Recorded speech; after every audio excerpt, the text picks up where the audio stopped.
Hello kids, welcome to my channel Smart Study. How are you all? All are good?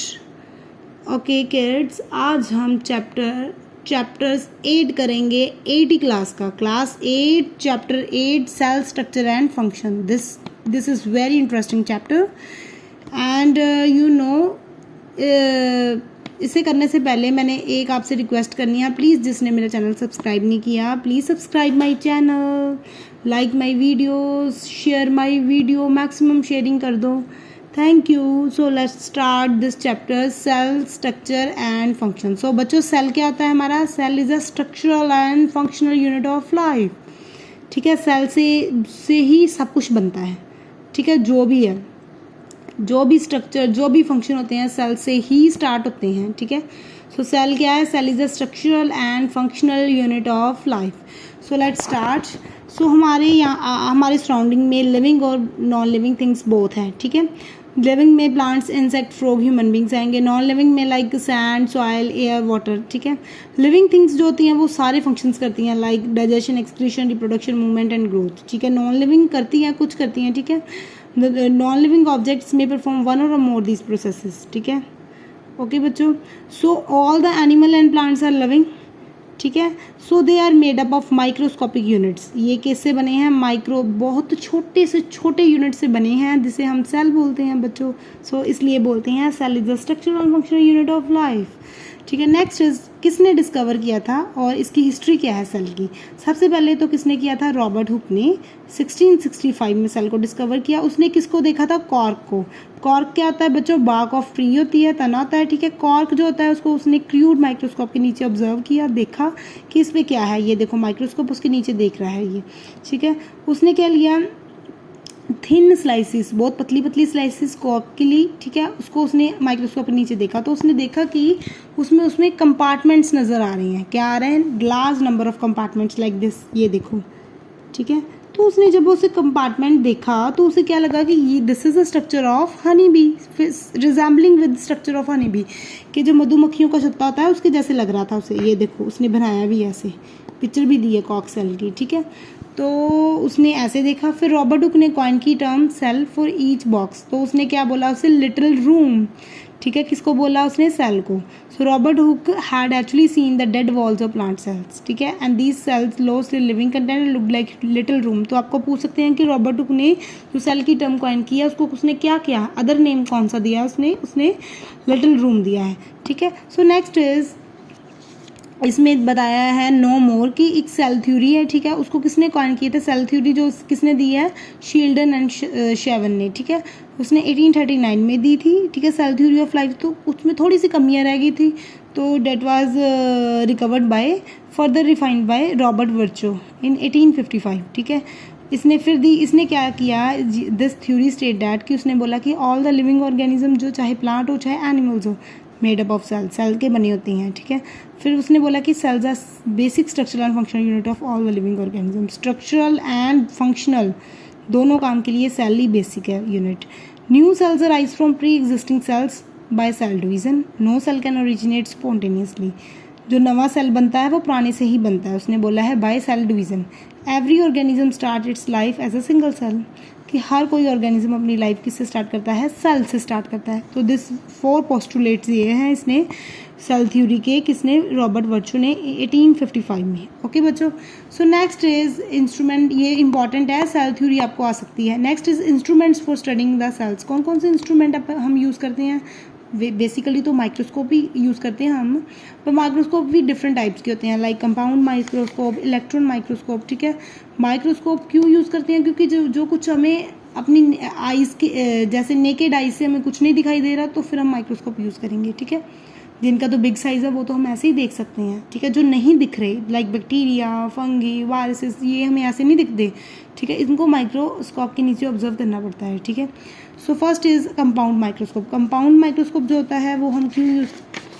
Compound microscope में क्या करते हैं बच्चों? हम ग्लास लेंस यूज़ करते हैं. ठीक है, एक विजिबल लाइट यूज़ करते हैं. तो इसकी मैग्निफिकेशन पावर बताइए कितनी है? 100 to 1500 times. Next is electron microscope. इसमें हम क्या यूज़ करते थे बच्चों? Glass lens. तो इसमें क्या यूज़ करेंगे हम? इलेक्ट्रोमैग्नेट्स. ठीक है। इलेक्ट्रोमैग्नेट्स यूज़ करेंगे और बीम ऑफ इलेक्ट्रॉन यूज़ करेंगे। इसमें हम विजिबल लाइट यूज़ करते थे और ग्लास लेंस, इसमें इलेक्ट्रोमैग्नेट यूज़ करेंगे, ये डिफरेंस भी आ सकता है आपको, और बीम ऑफ इलेक्ट्रॉन यूज़ करेंगे। Okay, so the highly magnified image is obtained on the photographic, इसमें फोटोग्राफिक फिल्म होती है। ओके बच्चों, सो इसमें मैग्नीफिकेशन पावर इसमें 100 to 1500 टाइम्स बहुत थोड़ी है, ठीक है, कम है। तो इसमें की 1 lakh to 5000, so this is better electron microscope. Okay बच्चों, so next is staining. Staining कब यूज़ करते हैं? जब हमने कलर करना हो कुछ को, ठीक है। सेल्स ट्रांसपेरेंट होते हैं, कलरलेस होते हैं, तो इसलिए हमें दिखाई नहीं देते, तो इसलिए हम स्टेन यूज़ करते हैं। तो हम कौन से स्टेन यूज़ करते हैं? Safranin, eosin, methylene blue and crystal violet. These are the stains used for staining in microbiological laboratories. Okay, microorganism को देखने के लिए। Next is unicellular and multicellular organism. Unicellular नाम से पता चल रहा है कि सिंगल सेल्ड है, ठीक है, made up of single cell. इसमें कौन कौन से आ सकते हैं? Paramecium, euglena bacteria, yeast, amoeba, ठीक है। They perform all the basic function like digestion, respiration, excretion, reproduction. And amoeba जो होता है, इसकी एग्जांपल दी है, ये सारे फंक्शन परफॉर्म करता है, taking of food, digestion, respiration, movement, growth and reproduction. Next is multicellular, जो made up of many cells, जो ज़्यादा सेल्स के बने हैं उनको मल्टी सेलुलर बोलते हैं। इसमें grasses, insects, cows, birds, even humans, हम लोग भी इसमें ही आते हैं मल्टी सेलुलर में, ठीक है बच्चों। मल्टी सेलुलर में क्या होता है कि इसमें जो हम लाइफ स्टार्ट करते हैं single cell called fertilize egg cell, जिसे जाइगोट बोलते हैं, इससे स्टार्ट करते हैं। ये मल्टीप्लाई होता है, अपने साइज इंक्रीज होता है, तो फिर फर्दर क्या होता है? ऑर्गेनिज्म की डेवलपमेंट होती है। ऑल द मल्टी सेलुलर जो ऑर्गेनिज्म होते हैं including the human being show division of labour. Okay बच्चों, सो ये क्वेश्चन आ सकता है। ह्यूमन बॉडी है स्टमक टू डाइजेस्ट, ये देखो डिफरेंट पार्ट्स है ना, heart to pump, bones and muscles to perform movements and so on. So ये मल्टीपल सेल्स के बने हुए हैं, कितने सारे सेल्स हैं, इसलिए इसे मल्टी सेलुलर ऑर्गेनिज्म बोलते हैं ह्यूमंस को। Next is level of organization from cell to organism. इसमें क्या बताया है कि सेल से स्टार्ट होती लाइफ, ठीक है। Cell group of similar cells, इसमें बताइए एक पिक्चर, इसमें क्या बताया हुआ है कि ये है सेल। सेल कौन सा है? एपिथेलियल सेल्स, ठीक है। सेल जब ग्रुप ऑफ सेल्स मिलके बनेंगे टिश्यू ग्रुप ऑफ टिश्यूज़ क्या बनाएंगे हम? ऑर्गन मिलके क्या बनाएंगे? ऑर्गन सिस्टम, ठीक है। फिर डाइजेस्टिव सिस्टम बन गया, ऑर्गन सिस्टम बन गया, ऑर्गन सिस्टम सारे मिलके क्या बनाएंगे? एक ऑर्गेनिज्म। ओके, तो for example like cell epithelial cells, ठीक है। सारे एपिथेलियल सेल जो होता है the fundamental unit of life, ठीक है। सारे सेल्स जो मिलके क्या बनाएंगे? एपिथेलियल टिश्यू, ठीक है। Similar cell join together to form tissue. So epithelial tissue ज़्यादा मिलके क्या बनाएंगे? हमारा स्टमक, ठीक है। So different tissues join together to form organ, ये ऑर्गन बन गया स्टमक हमारा। फिर इसमें क्या है कि मैनी ऑर्गन्स, सारे ऑर्गन, स्टमक, इंटेस्टाइन, सब कुछ मिलके, intestine, large intestine, liver, pancreas, सब कुछ मिलके क्या बनाएगा? हमारा ऑर्गन सिस्टम, जिसे डाइजेस्टिव सिस्टम बोलते हैं। ऑर्गन सिस्टम बन गया, ऑर्गन सिस्टम मिलके क्या बनाएगा? Organism. The various organ system make a living organism, ठीक है बच्चों, समझ लगी ना सेल टू ऑर्गेनिज्म कैसे बना? सेल टू टिश्यू, सबसे पहले क्या बना? Cell to tissue, tissue to organ, organ to organ system तो ऑर्गेनिज्म। ओके बच्चों, next is cell shape and size, ठीक है। Different cells vary in shapes like, ठीक है। शेप्स कौन कौन सी होती है? स्फेरिकल होती है, इलोंगेटेड, स्पिंडल शेप्ड होती है, ओवल शेप्ड होती है, ब्रांच्ड भी होते हैं, ठीक है, लाइक दिस, ठीक है। ये कौन सी है? Spindle shape, ovum. फिर हमारा जो मसल सेल है वो कौन सा है? स्पिंडल शेप्ड है, ठीक है। जो हमारा नर्व सेल है वो इलोंगेटेड सेल है, ठीक है। बोन सेल हमारा ब्रांच्ड है, ठीक है। और जो बच्चों जो होते हैं ना इरेगुलर, जिनकी शेप होती है, वो हमारे आरबीसीज होते हैं, ठीक है। इनकी पर्टिकुलर कोई शेप नहीं होती, ठीक है। ये बताया हुआ है they have changing their shapes. Amoeba और वाइट सेल्स आ सकती हैं, WBC आ सकते हैं इनमें।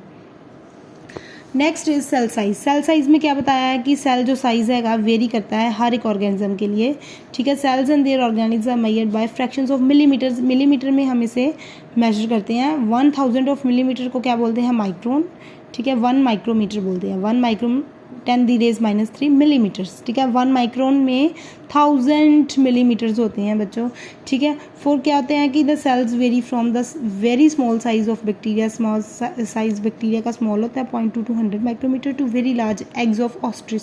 ऑस्ट्रिच सबसे बड़ा है 170 mm to 130 mm। सो हर एक का अपना साइज बॉडी के अकॉर्डिंग नहीं होता, ठीक है बच्चों।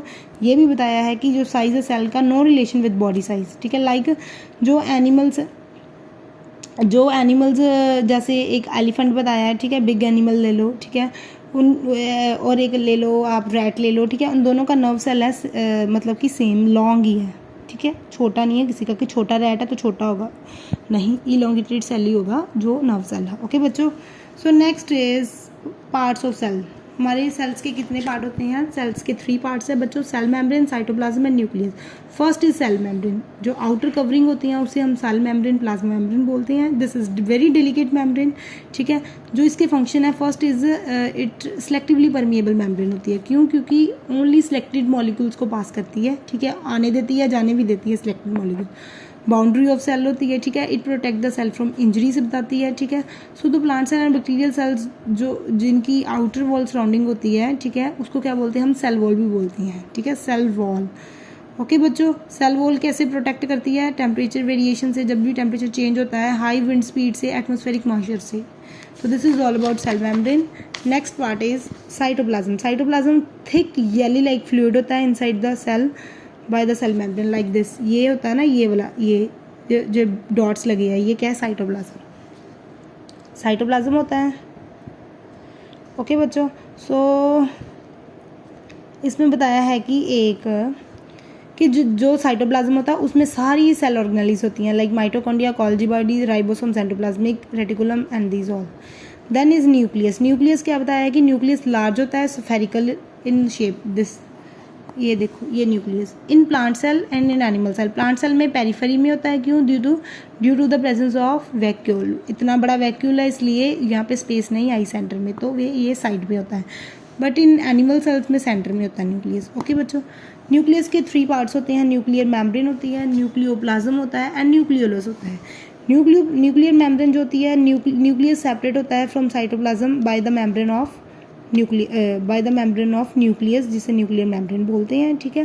Next is nucleoplasm. जो फ्लूइड होता है इसमें न्यूक्लियस में, उसको हम क्या बोलते हैं? न्यूक्लियोप्लाज्म। न्यूक्लियोलस क्या होता है? ये स्फेरिकल बॉडी होती है बीच में लाइक दिस, इसे न्यूक्लियोलस बोलते हैं, ठीक है बच्चों, ये वाला। ओके बच्चों, जो फ्लूइड होता है उसको न्यूक्लियोप्लाज्म बोलते हैं, न्यूक्लियोलस ये होता है, और ये जो साउड वाली मेम्ब्रेन होती है वो क्या होती है? न्यूक्लियर मेम्ब्रेन होती है। सो जो न्यूक्लियोलस होता है, it is rich in RNA. RNA genetic material होता है, इसकी फुल फॉर्म है ribo nucleic acids. Next is chromosomes. Chromosomes क्या होते हैं बच्चों? क्रोमोसोम जो होते हैं थ्रेड लाइक स्ट्रक्चर्स होते हैं, ठीक है, इसमें डीएनए होता है, डीऑक्सी राइबो न्यूक्लिक एसिड, ये जेनेटिक मटेरियल होता है, ठीक है। इनको क्या बोलते हैं? Chromatin fibres. जब डिवीजन होती है ना न्यूक्लियस की, तो क्रोमेटिन फाइबर क्या करते हैं? क्या बनाते हैं? क्रोमोसोम्स बनाते हैं, ठीक है। क्रोमोसोम्स जो होते हैं, दीज कैरी जीन्स, ये जीन्स कैरी इनके पास जीन होती है। जीन्स क्या होती हैं बेटा? जीन्स में क्या होता है कि passing genetic characteristic from parents to offspring. जो भी पेरेंट्स से हमें जो भी कैरेक्टर्स मिलते हैं, किसी की ब्राउन आइज होती है, किसके कर्ली हेयर्स होते हैं, सब जो पेरेंट्स से कैरेक्टरिस्टिक मिलते हैं बच्चों को, वो जीन्स के थ्रू ही मिलते हैं, ठीक है। सो नेक्स्ट इज फंक्शंस। न्यूक्लियस क्या करता है? ऑल द मेटाबॉलिक एक्टिविटीज को कंट्रोल करता है and it passing genetic characteristic from parents और ऑफस्प्रिंग। लाइक किसी जे आपकी पेरेंट्स की ब्राउन आइज है तो बच्चे की भी होगी, कर्ली हेयर है तो बच्चे के भी होंगे, ऐसे, ठीक है। Next is cell organelles. Cell organelles कौन सी है? First is mitochondria, vacuole, endoplasmic reticulum, ribosomes, Golgi body and Golgi bodies and plastids, ठीक है, सेंट्रोसोम। फर्स्ट इज माइटोकॉन्ड्रिया, इसको powerhouse of the cell भी बोलते हैं, ठीक है। ये क्या करता है? ये रॉड लाइक स्ट्रक्चर होती है, found in cells and they provide the energy for all the activities like this is mitochondria, ठीक है। रॉड लाइक है शेप इसकी, ठीक है, और एनर्जी देता है, इसलिए तभी इसे पावर हाउस बोलते हैं। Next is vacuole. They are sac like structure होते हैं। Plant cells have large vacuole as compare to animal cells. They store the food waste and secretion. ये देखो प्लांट सेल में क्या है, वैक्यूल कितना बड़ा है, ठीक है। ये क्या करता है? जब स्टोरेज करता है फूड की, कोई भी वेस्ट की, तो इसे क्या बोलते हैं? Cell sac, as a cell sac. Next is endoplasmic reticulum. It is a network of tubules and channels and involved in synthesis, storage and transport of cells. Endoplasmic reticulum is this like this, ठीक है, storage, synthesis, transportation में help करती है ये। Next is ribosomes. Ribosome जो होते हैं, they are small granule structure scattered in cytoplasm, ठीक है। ये राइबोसोम्स क्या करते हैं? प्रोटीन सिंथेसिस करते हैं। गोल्जी बॉडीज जो होती हैं वो क्या करती हैं? ये ट्यूब्यूल्स और वेसिकल्स की बनी होती है एंड ये secretion of chemical substances like enzyme, hormones and proteins, इनकी सिक्रीशन करती हैं गोल्जी बॉडीज, ठीक है बच्चों, दिस इज, ये है गोल्जाई बॉडी, वेसिकल्स की तरह होती हैं। Next is plastids. Plastids only present in plant cells, animal cells नहीं होते, ठीक है। प्लास्टिड्स भी कितने टाइप्स के होते हैं, क्लोरोप्लास्ट, क्रोमोप्लास्ट और ल्यूकोप्लास्ट। क्लोरोप्लास्ट क्यों ग्रीन कलर के होते हैं, क्योंकि इसमें क्लोरोफिल होता है, that helps in photosynthesis. Chromoplast जो होते हैं वो नॉन ग्रीन के होते हैं, ठीक है, नॉन ग्रीन होते हैं, पर क्या है, ये कलर देते हैं फ्लावर्स और फ्रूट्स को, ठीक है। ल्यूकोप्लास्ट जो होते हैं कलरलेस होते हैं, ठीक है, ये ओनली स्टोरेज करते हैं फूड की। Last one is centrosome. Centrosome it is located near the nucleus and it is involve in cell division, ठीक है, एंड ओनली इन, ये सेंट्रोसोम होता है, सेल डिवीजन में हेल्प करता है, ठीक है। Next is comparison between plant and animal cells. इसमें क्या है, सबसे पहले प्लांट सेल्स क्या होते हैं, large in size, animal smaller होते हैं। सेल वॉल जो होती है इसमें होती प्रेजेंट होती है, इसमें एब्सेंट होती है। एनिमल्स में, प्लांट्स में प्लास्टिड्स प्रेजेंट होते हैं, एनिमल्स में एब्सेंट होते हैं। प्लांट्स में लार्ज वैक्यूल होता है, ठीक है, इसमें जो वैक्यूल एब्सेंट होता है। एनिमल्स में मैनी डिक्टियोसम्स होते हैं, प्रेजेंट होते हैं साइटोप्लाज्म में। इन एनिमल सेल्स में तो क्या कहते हैं, वेल डेवलप्ड गोल्जाई एपरेटस होता है, ठीक है। सेंट्रोसोम एब्सेंट होता है, प्लांट्स में सेंट्रोसोम प्रेजेंट होता है, एनिमल्स में सेंट्रोसोम किसके लिए होता है, सेल डिवीजन के लिए, मैंने यहाँ पे लिखा है। Next is prokaryotic and eukaryotic cells. Pro means primitive, जिसमें आपने याद रखना है कि वेल ऑर्गेनाइज्ड न्यूक्लियस होगा, ठीक है, जिसमें तीनों पार्ट्स होंगे न्यूक्लियस के, लाइक न्यूक्लियर मेम्ब्रेन भी होगा, न्यूक्लियोलस भी होगा, और क्या कहते हैं उसे, एक न्यूक्लियर मेम्ब्रेन और nucleus, and third part is nucleolus, तीनों होंगे तो वो वेल डेवलप्ड होगा। तो प्रोकैरियोटिक में एब्सेंट होता है। सो इसकी एग्जांपल्स है bacteria and blue green algae, like this. यहाँ पे है न्यूक्लियर मेम्ब्रेन ही है कल्ली बस, और कुछ नहीं है, पिक्चर में देख लो चाहे न्यूक्लियस में, ओके।